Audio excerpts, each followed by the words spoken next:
Sementara itu, saudara, timnas Oman optimistis meraih kemenangan melawan Indonesia. Mereka bertekad memperpanjang rekor tak terkalahkan yang sudah berjalan 38 tahun. Meskipun bermain di hadapan pendukung Indonesia di Stadion Gelora Bung Karno, Jakarta, timnas Oman tidak gentar meladeni semangat juang Garuda.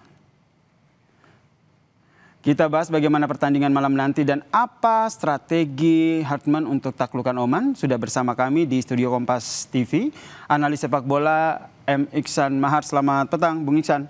Petang juga ya, Sir. Ini kita juga deg-degan ya, Bung Iksan juga deg-degan karena sudah hampir lebih dari 38 tahun kita tidak pernah mengalahkan Oman. Ditambah lagi J.I. Jazz dan juga kayaknya Marcelino juga nggak akan main ya. Pertanyaan pertamanya, strateginya John Hartman seperti apa nanti malam? Kalau melihat dari susunan sekarang yang ada, relatif tidak akan berbeda jauh dibanding dua laga sebelumnya melawan Kitts Nevis dan Bulgaria. Dengan pola menyerang kita dengan 3-4-3, ketika bertahan kita dengan punya 5 back sejajar. Nggak adanya Ijes berarti otomatis Kevin Dix kemungkinan akan berada di jantung pertahanan sebagai back tengah bersama Rizky Ridho, back kanan diisi oleh Sandy Walsh. Mungkin hanya itu perbedaan yang di kiri. Kelvin Verdong kemarin Hartman menyebut dia bisa main karena meskipun telat datang tapi dia tetap melakukan latihan individu di Belanda. Tapi dengan begitu dia bisa bermain Kelvin Verdong. Kalaupun Kelvin Verdong tidak main, di situ ada Donitri yang juga sangat positif bermainnya. Untuk di tengah tidak adanya Marcelino, tentu ini jadi peluang besar bagi Beckham Putra untuk kembali menjadi starter. Oke, tapi ini kan kalau kita lihat ini kan ketiga kalinya ya John Hartman memegang timnas. Kalau yang dua laga sebelumnya oke lah, kalau di atas kertas masih bisa ditakar lah melawan Indonesia. Tapi untuk melawan Oman sendiri, apalagi Oman sendiri menyatakan bahwa kami akan tidak tanggung-tanggung akan memberikan performa, akan melanjutkan mengalahkan Indonesia. Kalau bisa dikatakan Oman ini tenaganya tim yang sangat luar biasa. Target mereka juga sama seperti kita mau lolos Piala 2030. Pelatih baru Tarik Sektaoui ini baru datang Maret kemarin.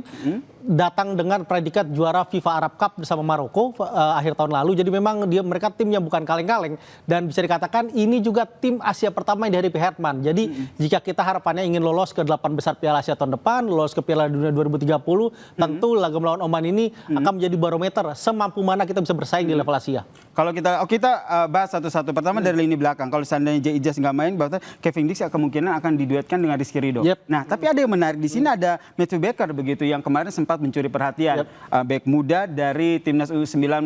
Kalau dibaca nih strategi Hartman untuk yang satu ini seperti apa nih? Apalagi lawan Oman ya? Saya merasa Matthew ini baru hanya diinjeksi dulu. Sebenarnya dia tahu dengan usia masih 17 tahun, dia sebenarnya dengan penampilan luar biasa bersama tim U17. Tentu ini jadi berikan pengalaman dulu. Tapi di posisinya dia masih ada Justin Hubner di situ yang lebih berpengalaman. Ada juga Donitri yang sudah mengalami cap timnas. Tentu bisa mungkin dipasang mungkin nanti di pertengahan babak kedua. Tapi kalau main sejak menit awal, tentu ini akan jadi risiko sendiri buat strategi bertahan kita. Sehingga Kevin Dix dan juga Rizky Ridho akan langsung ditaruh di lini belakang. Seandainya dengan 3 back sejajar, satu lagi saya rasa Justin Hubner akan taruh di sana. Ya?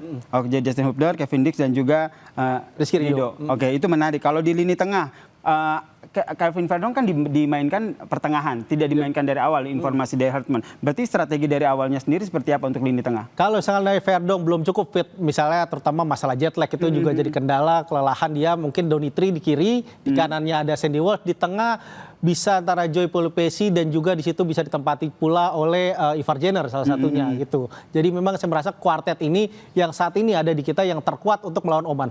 Oke, lalu ke lini serang. Lini serang ini kan kita masih punya andalan ya seperti Ole Romeni, kemudian ada Beckham Putra. Beckham Putra ini sendiri nih, posisinya akan seperti apa? Karena kalau kita lihat dari permainannya Beckham Putra ini kan bisa di lini tengah dan juga nanti bisa jadi penyerang. Saya melihat Beckham akan ditaruh di sisi penyerang sayap kiri seperti ketika melawan Kitts Nevis.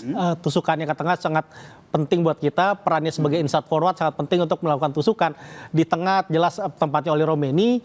Di sisi kanan kemungkinan besar ditempati oleh Ragnar Uratmangun, begitu kan. Jadi dua penyerang Ratnar dan juga Beckham dari sayap berharap juga akan mengisi pos di tengah, dibantu juga Ivar lebih dekat ke kotak penalti karena Ole Romeni selain berperan sebagai nomor 9 yang tunggal, tapi dia saya melihat dengan Hartman dia lebih suka melalui Ole sebagai peran nomor 10, jadi bergerak di antar lini antara tengah ke depan. Jadi memang peran Ole kita lihat tidak akan menunggu asupan untuk jadi gol, tapi dia juga akan memberikan peluang untuk rekan setimnya. Karena apa yang disampaikan oleh John Hartman ini sempat bilang kalau untuk lini lini serang, nggak semua pemain semua pemain harus menjadi ancaman dan tidak terfokus pada pemain nomor 9 saja. Ini yang nantinya akan diterapkan ya. Yap, itu saya melihat seperti itu karena ngelihat sekarang komposisinya hanya ada Moro Zistra nomor 9 murni, Ramadan Sananta di 2 game sebelumnya yang selalu starter tidak dipanggil di FIFA Match kali ini. Jadi tentu Herman akan mencoba memoles sedikit susunan di lini depan karena perannya dia seperti, saya ingat itu pernyataan Herman itu seperti Sinteyong beberapa tahun lalu bahwa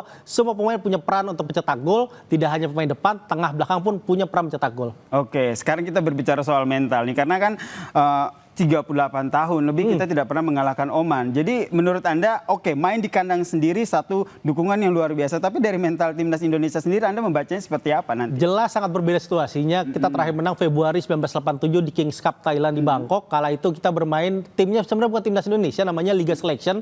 Dilatih oleh Doni Ruindo. Kita menang lewat brace dari Ricky Yakobi. Dan terakhir kita main di GBK melawan Oman pada 2010, kualifikasi Piala Asia 2011. Dan kita kalah saat itu. Dan ini situasinya jelas sudah berbeda. Kita sekarang punya pemain-pemain yang bermain di tim top Eropa, di Liga top Eropa. Oman pun juga sudah meningkat lebih tinggi. Bahkan kalau bisa dikatakan di Timur Tengah levelnya dia tuh hanya kalah dari Jordan, Saudi dan juga Qatar gitu. Jadi memang udah tim yang luar biasa juga Oman sekarang. Jadi memang kita akan disajikan pertandingan yang sangat menarik.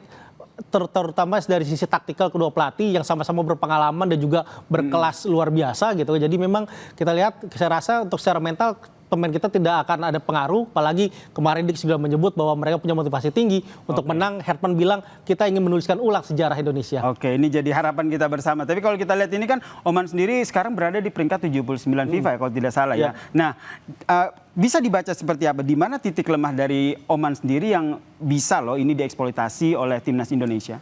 Terjelas kita melawan tim-tim Timur Tengah, kemampuan utama kita adalah kecepatan kita. Terutama tusukan dari lini sayap. Seandainya misalkan Herman tidak mempedulikan kita harus menyerang, bermain lebih pragmatis, serangan lewat fast break cepat atau serangan balik cepat, tentu itu jadi utama buat kita. Kita punya Beckham yang cepat, kita punya Ragnar, di sayap juga ada Kelvin Verdong dan juga Donitri yang sangat cepat pergerakannya. Jadi ini salah satu celah yang harus kita manfaatkan, terutama di lini tengah Oman tidak terlalu baik mereka, apalagi dalam beberapa laga terakhir saya perhatikan Oman punya celah di antara pemain nomor 6. Jadi tentu ini yang harus dimaksimalkan kita. Terlepas itu serangan dari si sayap tentu akan jadi andalan Herman untuk mencetak gol lebih dulu melawan Oman malam ini. Oke, strateginya lebih dulu cetak gol. Kita lihat seperti apa nanti pertandingan. Jelas kita sepakat ya, optimistis Indonesia akan menang melawan Oman nanti. Harus optimis. Oke, terima kasih Bung Iksan atas ulasannya dan kita nantikan bersama seperti apa laga nanti malam dan doa kita bersama timnas Indonesia bisa menang.